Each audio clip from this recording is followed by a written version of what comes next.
Alright, yeah, welcome back to some more Magic Arena, and today we're going to be playing one of my favourite formats. It's going to be a little bit of Brawl. Today we're going to be checking out some of the Zendikar Rising commanders. Specifically, we're going to be going with Zareth San to lead the charge here.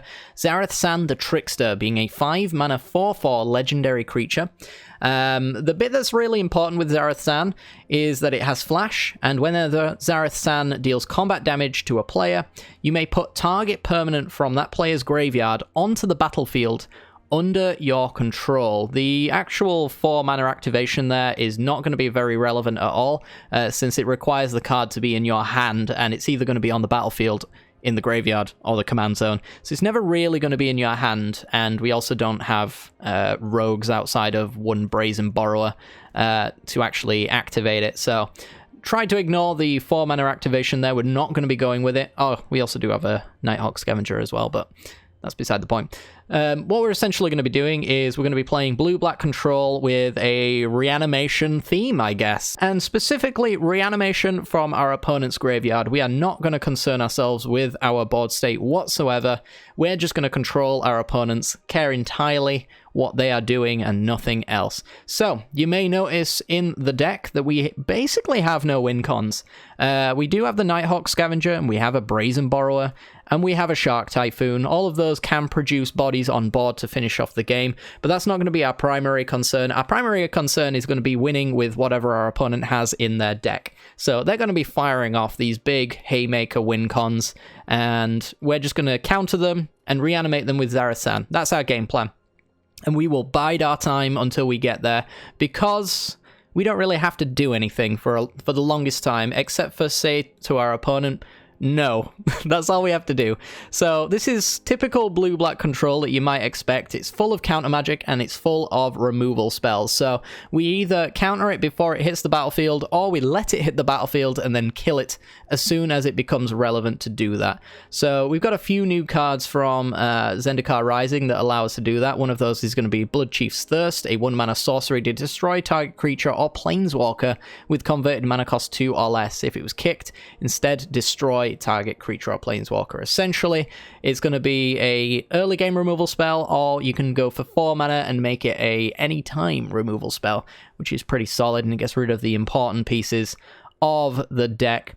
Another thing to note as well is that we actually have 20 lands in this deck, but that is not the amount of lands we are technically running. We do have, thanks to Zendikar Rising, a number of different land instants and sorceries, I guess. Some of those being counter spells, some of those being card draw spells, and some of them being removal spells. So all in all, I believe we are running 24 lands with an Arcane Signet, so 25 mana sources for this control deck, which seems to have worked out quite nicely. I used to have a little bit more in there, because typically counter magic decks and control decks in general want about 27 to 28 lands these days, but this actually just seems to be the sweet spot. I ended up cutting one of the, I think it was the Agdim's thingamajig. It was a black mythic that really didn't do anything except for be a painful 3 mana drop that can occasionally reanimate a 3-drop in our deck, so it didn't really do too much, so I ended up cutting it, and I've actually had decent success with this deck ever since.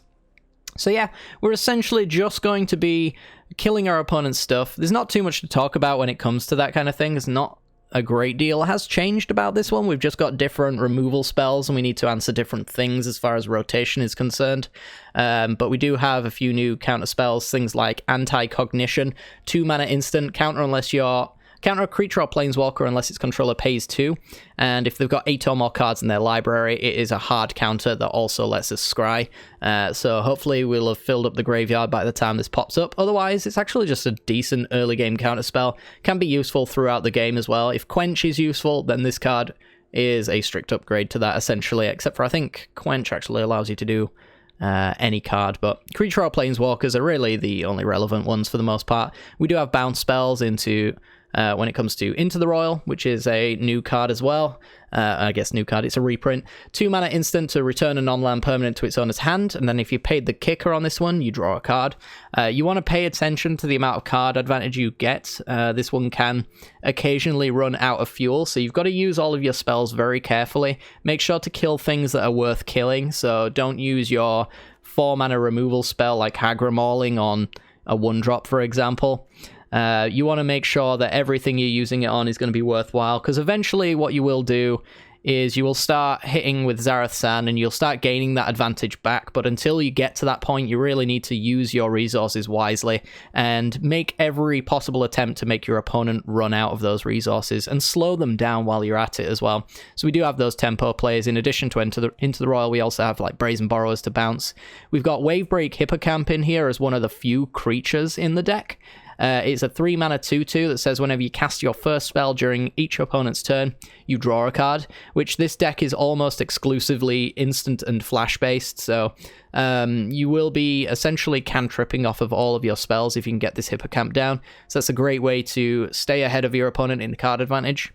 We also have Jace Mirror Mage, and you're going to see this one do a fair bit in today's video as well. 3-mana 4 loyalty, it's got a tick up for a scry one. It's not really going to let me look at that one, but down below is a 0 to draw a card and reveal it, and then you may remove, you do remove a number of loyalty counters equal to that card's converted mana cost. We end up using it mostly for the scry too, and it gains us so much life, it is unbelievable, while our opponent's trying to deal with it, because you've got to keep in mind that we're going to be countering and removing things, so their board is going to be pretty clean for the most part, so as long as Jace can keep ticking up, scrying, and making sure that we hit the cards we need at any given time, then it's not really going to matter that we're not zeroing Jace, necessarily. As long as we just keep on perfectly answering our opponent, we can make our land drops, bide our time, up until the point where Zareth-san comes down and starts stealing all those things that we've been destroying and countering. But yeah, other than that, that's pretty much it. Hopefully you guys enjoy the deck anyway. It's first ever standard Brawl post-rotation. It's first ever Brawl rotation, actually, so let me know what you think of the format down below if you've been playing it. Really curious to see what you guys think of this particular style of deck and particular format as well. I've been enjoying Brawl quite a fair bit post-rotation. I think it's pretty decent. It's not changed dramatically. I wouldn't say many of the Zendikar Rising commanders are standing at the front of the tier 1 bracket, but yeah, I mean, it's fun. There's a lot of new cards in here. I definitely think that the flip lands, or the double-sided DFCs, or whatever they're called, definitely do make a huge impact on the way that the Brawl games are played and how Brawl decks are built. Really liking these lands, and I hope that they bring some more back. Maybe they'll do, I don't know, Creature Instance in whatever the next set is called. It's Storm Thingamajig, the Wizard one. I'd be interested to see that. But yeah, I'm really liking land instants and land sorceries. I think they're fantastic. But yeah, let me know what you think down below. Other than that, let's get to the gameplay. This video is brought to you by the generous support of our wonderful patrons and channel members that you see here. If you'd like to support the channel and get access to cool content like sneak peeks, bonus videos, polls on future content, or access to a personal deck critique from myself every month, then hit the join button down below, or check out the Patreon link in the description. With all that said, let's get into the gameplay.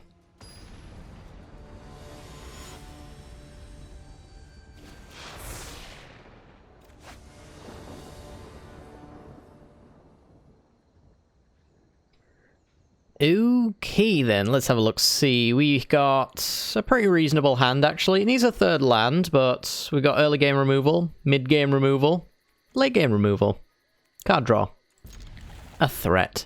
So, not too bad. Our opponent's playing a all-time classic commander, Corvold Fey Cursed King, Jund colors and 2 for a 4/4 with flying. Whenever Corvold enters the battlefield or attacks, you sacrifice another permanent, and whenever you sacrifice a permanent, you put a counter on Corvold and draw a card. So basically, I haven't lost to Corvold in a long time.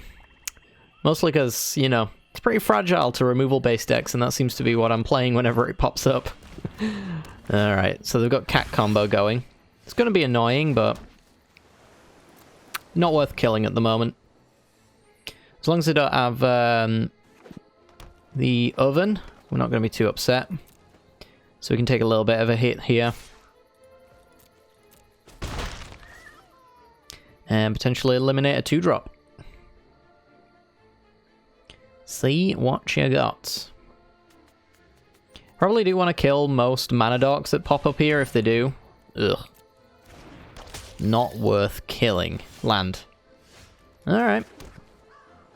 As lands go, it's pretty garbage, but least we can get down our Wave Break Hippocamp now, and if our opponent doesn't have removal, we can start drawing cards off of our removal spells, which is kind of nice. Also stops Cauldron Familiar from attacking in. I highly doubt that the Hippocamp's going to live. Yep, Omen of the Forge comes in to prove my point. But it's always worth a shot when we got nothing better to do. And take 2. Alright, so now that Omen of the Forge is down, that does mean that our opponent has a decent sacrifice option for Corvold, so it would be nice. If we could have a good card. I'm just going to play Jace out here. And I think we're ticking up, actually. Yeah, because Jace would have gone to 1 there off of that, which is what I kind of expected would have happened. I think I just want to land so I can play Zareth San as early as possible. Yeah. And this should allow me to essentially dodge a little bit of life loss as they go after Jace. I'm assuming that's what they're going to want to do. I guess we're going to go for the Didn't Say Please, actually, for Corvold. Might have been a mistake to get that level of greedy, but we've got neutralized, so yippee. And now they've got a 1-drop in the yard, or 1 card in the yard, sorry, so Drowning Lock actually does a thing. I think we're just going to keep scrying with Jace. Keep making our land drops, keep getting good cards. Need to Extinction's a solid one. I guess what we'll do is this, and that way we know that the 0 on Jace next turn is just not going to deal any damage. Okay. Pass the turn, planning to counter Corvold if they go for that. I think they're going to go for an attack first. Let's try and get me to tap out a little bit, but I'm not going to do that. Got no reason to at this point. Curious.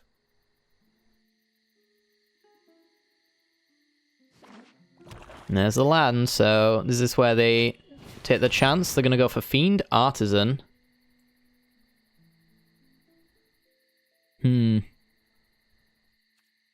Sure. I'm going to have to let that one go. They're trying to bait out some removal from me for sure. And Fiend Artisan's definitely worth an eliminate here. Just take that out now.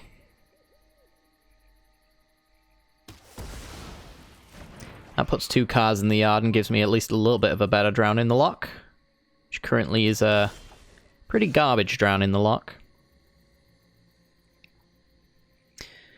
And I do wonder whether or not I should actually scry 0, or use the 0 on Jace, because if I do that, then they kill Jace. Or force out my Zareth San.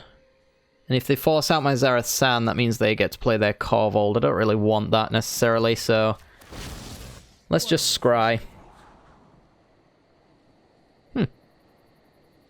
It's pretty good. I think I'm just going to leave it as is.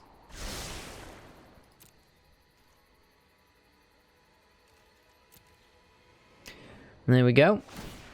And then they're going to go for a scry on the Omen of the Forge. They've got plenty of food tokens to sack to Corvold anyway, so no reason to keep the Omen around necessarily. Does mean that Cauldron Familiar is a persistent threat for quite some time as well. 2 to the bottom, you'd love to see it.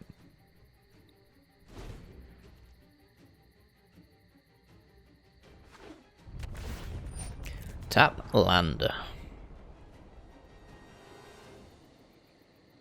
I imagine it's almost worth going in for a Field of Ruin at some point as well. I do want these 2 cards though, so...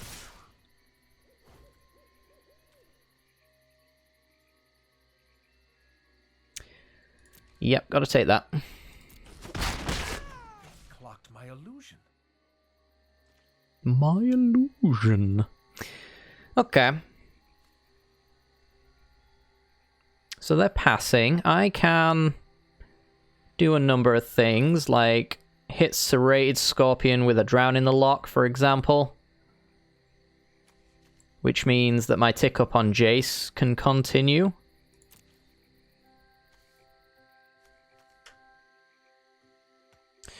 Yeah, I guess so.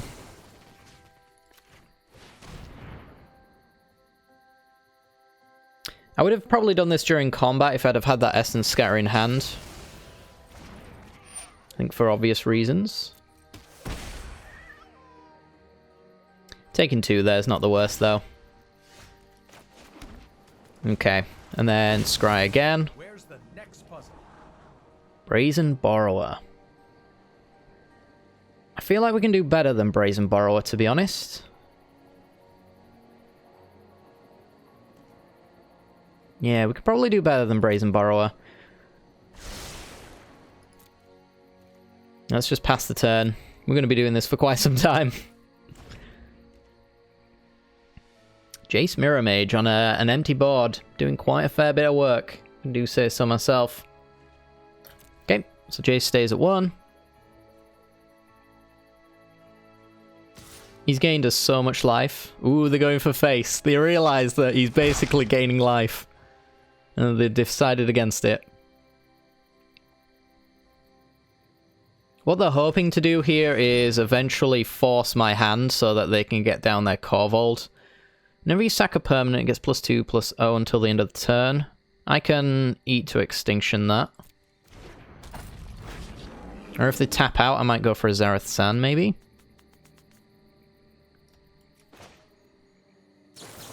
Let's eat it to extinction.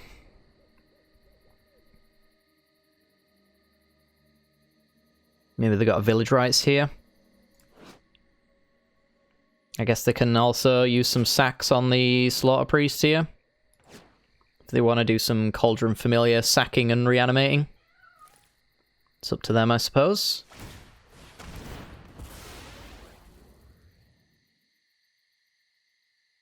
Okay. And Library. I like Essence Scatter. Essence Scatter kind of really hurts our opponent. Let's see.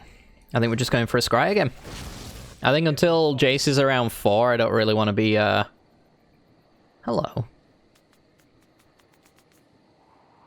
Don't need Cling to Dust necessarily.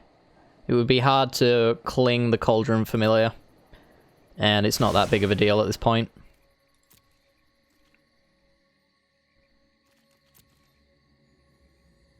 Essentially with 3 foods, I would cling and then they would reanimate in response. There's nothing I could do about that.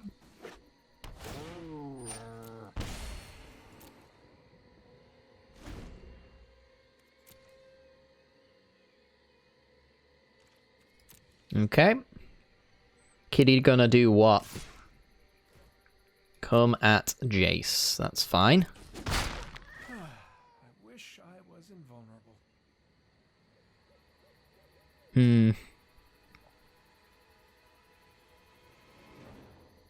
It's a tough situation that we find ourselves in, because I really do want to flash in Zareth San, and, you know, this is the most mana-efficient time to do it, but their hand has to be chock-a-block full of removal that we haven't enabled. It absolutely has to be, so until I've got, like, Zareth San plus counter magic, not sure it's worth doing. Now then. What we've got here is a classic case of maybe letting this resolve, which I think is a bad idea. I think we'll go with just a normal Essence Scatter. Or we could have let it resolve and get in our Zareth San to Blood Chief's Thirst, but that would have cost us 4 mana and wouldn't let me really hold up much of note.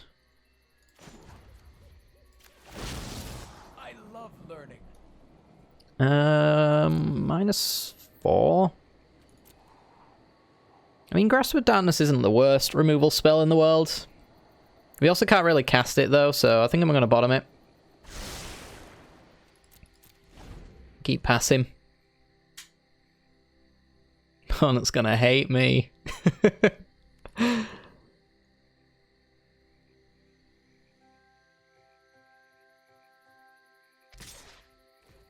Yep. I think Jace is closing in on gaining me about 5 life at this point. Corvold again. Nope, again.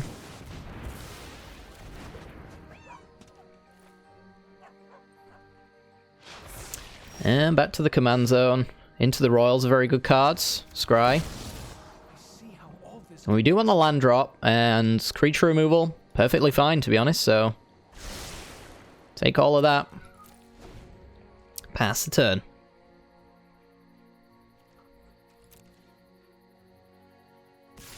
Gain 1 life. Doesn't really matter that our opponent's on 30. I'm pretty sure once we're in the driver's seat that our opponent will just lose this game. It's all a matter of delay, delay, delay with our deck. And as we've mentioned, giving our opponent active removal that they probably have in hand does not seem like a great idea. So we'll just keep using the cards that we have in our hand at our disposal. Grunk. Counter unless you pay 3. Yep. Works for me. Can't pay. Grunt goes into the yard. That gives us a really good Zareth San target, actually. So happy for that. And now crawling Barons is also a blocker, technically.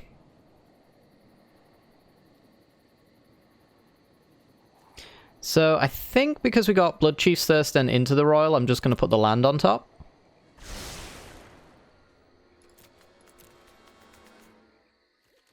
And pass the turn.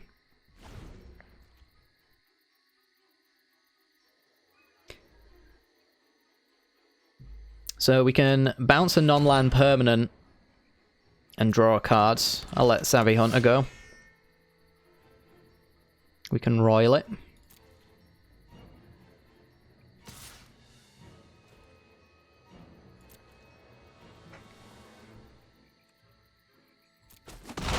This wasn't part of my plan.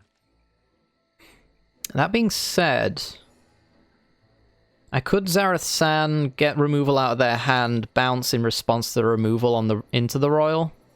Not sure I necessarily want to do that, though. I think I'll just take the opportunity just to set them back a little bit.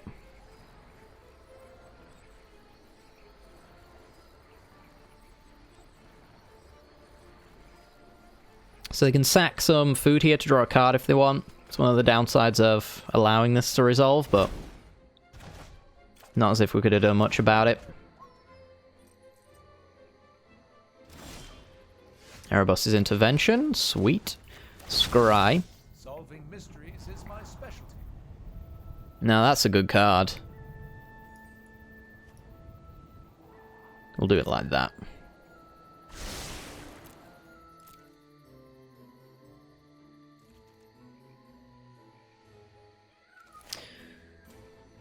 This doesn't allow me to hold open removal, so we'll just pass.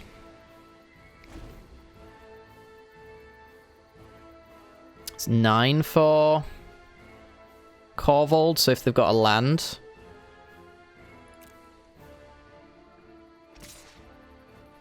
I love that they keep switching between me and Jace. It's just fantastic. It makes them really appear like they don't know what to do, and that's just great. Because I don't really feel like anything's particularly changed from the previous turns, to be honest. I think at this point I will throw out Zareth San, just to see if they've got removal. I can't exactly counter it, so I can throw this out, and I've still got the extra 2 mana here for command attacks.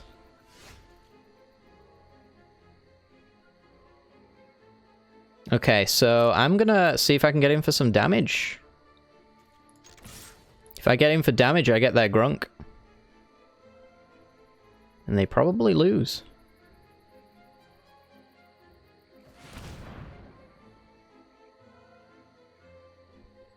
Got the intervention as a removal if somehow they have a flash creature, like a Night Pack Ambusher, I guess.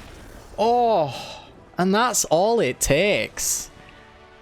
Oh, baby. Yeah, we were going to get the Grunk. And then probably after that, we could have even got Omen of the Forge to hit them in the face. Fiend Artisan just as a 1/1 or a Serrated Scorpion for a blocker, but I'm pretty sure Grunk on its own would have done the job. I don't know what these two cards were in the end then, because I really for the longest time assumed they were removal. But they're probably not lands. I don't know actually, maybe they're just crappy creatures. But yeah, Corvold taken down once again. It's just a matter of making sure that Corvold never resolves, because other than that the deck just ends up being a Jund pile. So yeah, just got to keep an eye on the big things resolving. Jace, Mirror Mage overperformed like crazy there for sure. And that was probably one of the longest games I've ever played of Magic the Gathering. Next game.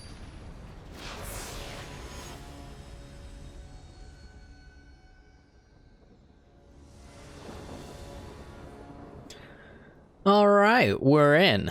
And we've only got blue mana and our opponent is on the play. If we had this Eliminate available, I would keep this hand. But because we don't...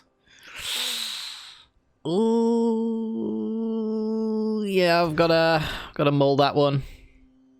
Alright, well, we've got Into the Royal. We've got Counter Unless You Pay 1. I'll keep this one. It's gonna be a little bit iffy, but I think we've got a solid amount of removal here. Well, most of the stuff I want to play is 2 mana anyway, so I don't think I'll just throw out my tap lands just yet. Let's see if they go for Mana Dork first, which is the correct way to play the game. And yeah, we're just going to pass and hold open Into the Royal, I guess.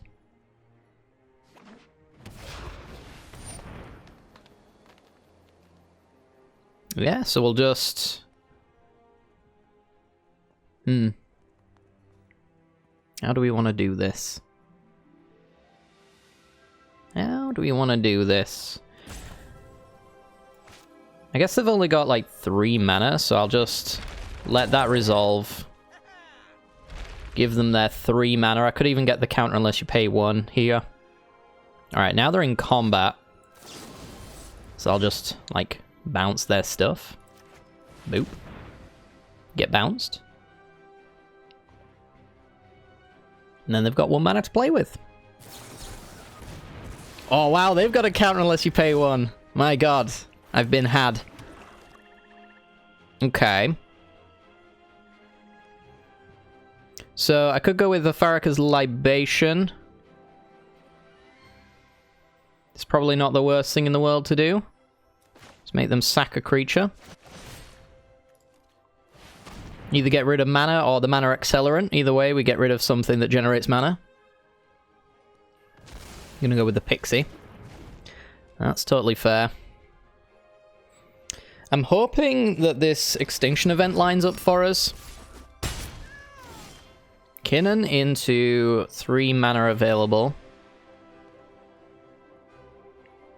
So the problem we have now is that I really need lands. So I need to go for make my land drop, otherwise it's probably a good chance I'll lose this game. Woof. Give me a land. Thank you. It's not the land I wanted.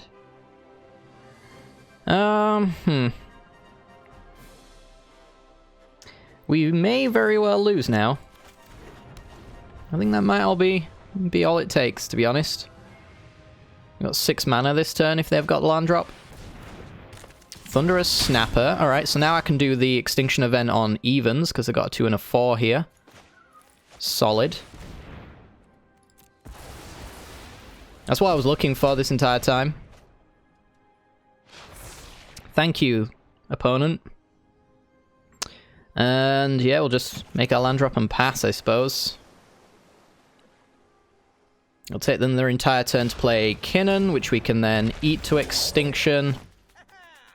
This would be a lovely point to have counter spells like Essence Scatter open, but we don't, so it ain't. Yeah, I think we're just going to go with a Kinnan kill here. Nighthawk's Scavenger, I'm going to graveyard that. It doesn't seem too impactful, to be honest. We have a counter unless you pay 1 available to us, so if they do go for a 5-drop or a 4-drop with no land. Heraldic Banner, yeah, not much I can do about that one. On green. And you know what? I'll take that.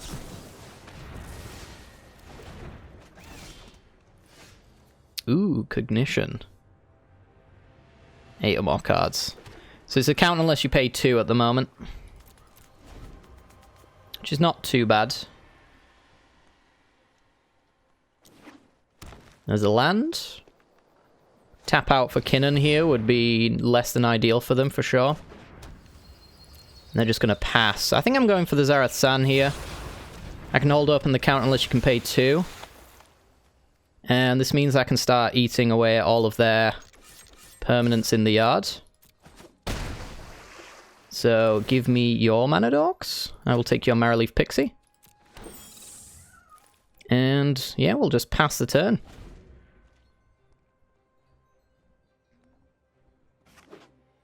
I think our opponent is playing around conditional counter spells. So they've got the counter unless you pay 2 available here. This leaves them with 4 mana. I've got to let this resolve and we'll get it with a Bloodchief's Thirst. And yeah, we'll just go for a Rain of Revelation instead. Get wrecked. Kinnan. Yeah, so for those who are kind of wondering how to beat Kinnan, because I see a lot of people not too happy with this card still existing. It's pretty much what we did there. It's attack the mana sources whenever possible. Have some early game removal, because if you don't kill Kinnan as early as possible, Kinnan's going to run away with the game. It's as pure and simple as that. So you basically need to have a deck that controls the early game. If you don't have that, you are going to have a miserable matchup against Kinnan. It's just going to be one of those bad matchups for you. But if you're like this particular deck, and you've got removal in your deck very early on, which every deck should technically have, Brawl is a very high converted mana cost format kind of thing in general. But that's kind of a trap to fall in, to just assume that everything late game will resolve and you'll survive long enough to play all of those cards. It's definitely not the case, though. So things like Kinnan are definitely exploiting certain people's deck building styles, and you just need to adjust a little bit here. So, you know, our opponent's got a 4-drop. I can answer it perfectly. I can then kill their Kinnan and make it cost way too much as well. You got to keep that in mind. As soon as Kinnan costs too much, then you don't ever have to concern yourself with this card ever again. You just have to deal with their cards in hand. It's kind of similar to the Corvold matchup, where Corvold is basically the only good card in that deck. Same thing goes for Kinnan. There's lots of really powerful Simic cards, of course, but they're only as powerful as they are because Kinnan is able to cheat them out very early. Get rid of the mana accelerant in Kinnan, and you shouldn't have too much of a problem with this deck. Anyway, let's go for another game.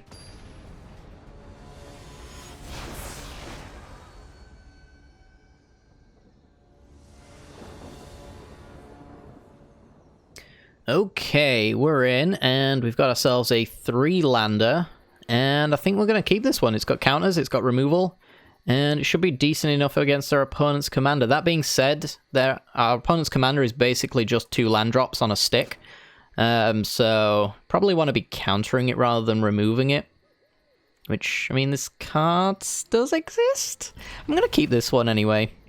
I think we'll do alright. We're definitely going to put the Hagra Mauling down nice and early, because we've got the removal with Grasp of Darkness, and this is going to cost 4 mana. It just is.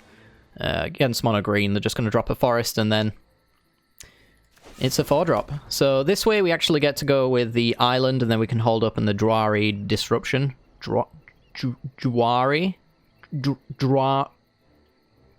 counter spell. Alright, so our opponent is playing Azusa Lost, but seeking a 3-mana 1/2. You may play 2 additional lands on each of your turns. Pretty simple commander. This is a tough one, actually, because I might want to hold up in the counter unless you pay 1, but if I go with the Fabled Passage this turn, I'm not going to be able to hold up a Midnight Clock at the same time. Yeah, I guess I'm going to have to go with the island here. Just hope to draw extra lands, I guess. Okay, take 1. Happy to take 1 for at least 24 turns. Our opponent passes. Didn't Say Please is a solid card. And yeah, we're just going to go Fabled Passage, pass. And then see what our opponent wants to do. I think I'm happy to counter either the Lovestruck Beast or the Azusa here. Whichever one they want to go with. We've got the counter unless you pay 1. And then following that, Didn't Say Please and Neutralize, open themselves up. Opponent's just going to pass. They don't want to play into counter magic, apparently. So we're going to go grab an island so that we have our 3 mana counter spells open, and we're just hoping for another land here. It's an Omen of the Sea. I'm not going to take the risk of finding a land here. I think I'd rather just hold up in my hard counters, and if they do nothing. Wildborn Preserver. Yes, that's fine, I think. The fact that we don't have double black right now is very annoying, though. But I think I have to let that resolve.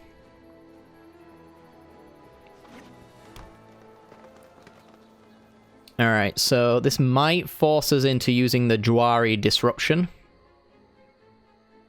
If our opponent does go with something like Lovestruck Beast.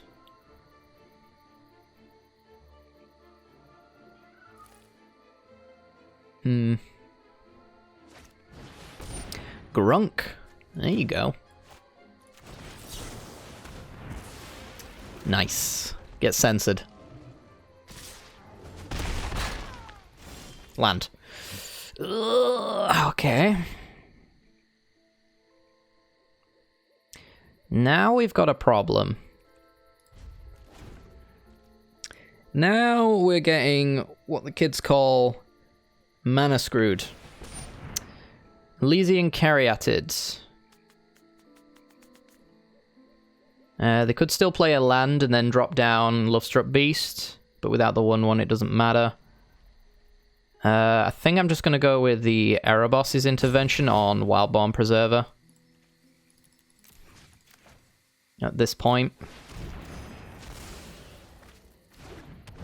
And then if they've got Azusa, it's not a massive deal. The big deal that we've got right now is that we don't have mana. Lack of mana is definitely an issue. Malaged Sanctuary. There we go, that's the stuff. Alright. And yeah, we're gonna have to pass here with Grasp of Darkness and Omen of the Sea open. Omen of the Sea to make sure we hit that 5th land so that we can do Midnight Clock. And still hold open answers.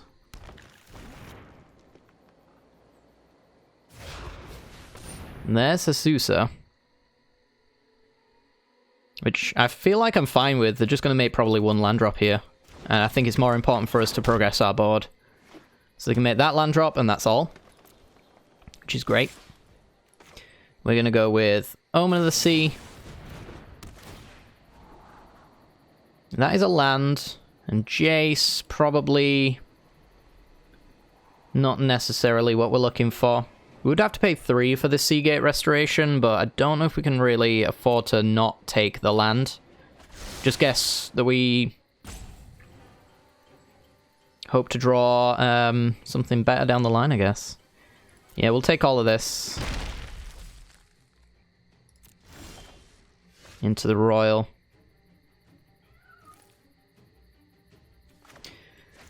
Yeah, so we'll pay 3 so that we can Midnight Clock. Can't hold up and Grasp of Darkness at the same time. So we'll have to take 3 and then counterspell probably.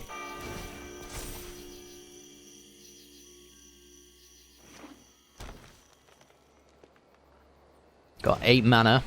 Lovestruck Beast comes down. We'll allow it. Might Royal the token post-combat. Grunk's Harbinger.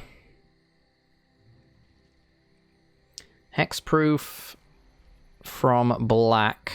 I will say... You didn't say please. We'll just take whatever 3-drop might come round.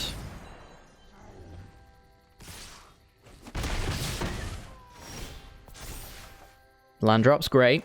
We've already got the action in our hands, so it's not too bad. Yeah, we're just going to pass, go for an Inter-Royal, bounce the Lovestruck Beast, I suppose. It's a tough one, honestly. Beanstalk Giants, Fertile Footsteps, totally fine. Land drops are just perfect. There's just nothing we have to care about.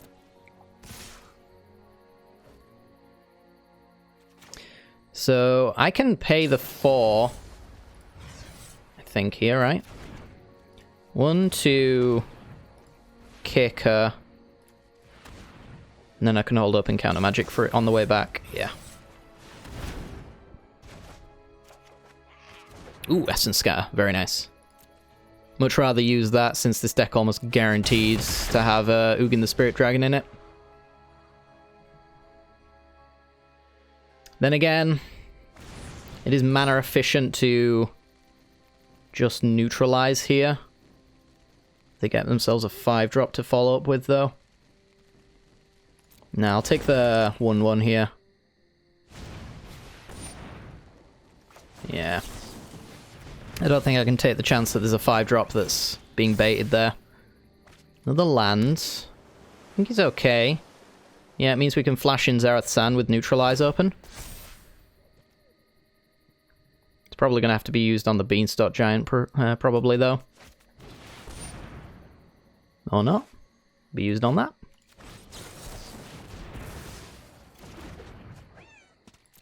Combat. Will you dare? You dare?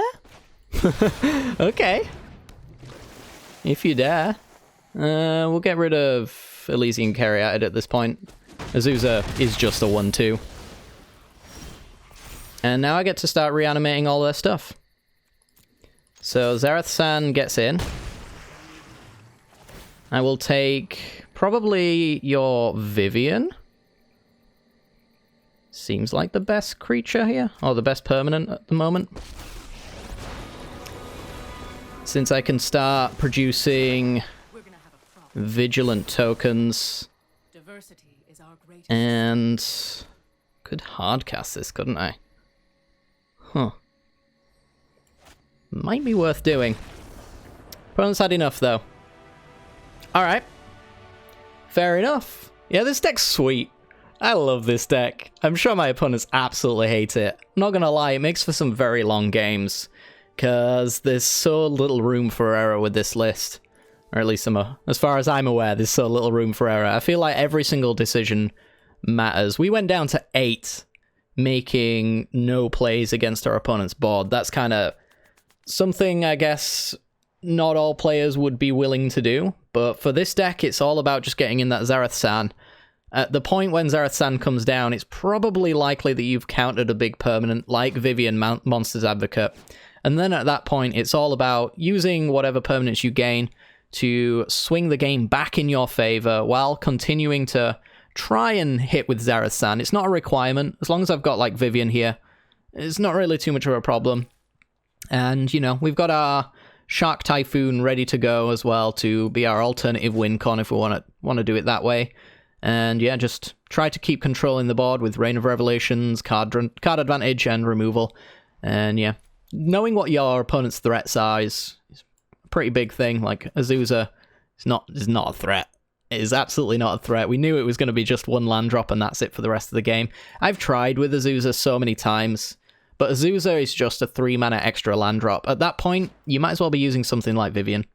You really would. And just put Azusa in your deck on the off chance it works, but yeah, I think this is a hilariously overrated commander, unfortunately, but yeah, hopefully you guys enjoyed today's video. If you did, make sure to hit the like button and subscribe to let me know what kind of content you're interested in seeing. Let me know down below what you are playing in Standard Brawl at the moment. I'm really curious because I've found that quite a lot of the new Zendikar cards are pretty fun to play with, but I don't know if they're commander-leading kind of cards. Even Zareth San is kind of only at a push, I would say, reasonably good.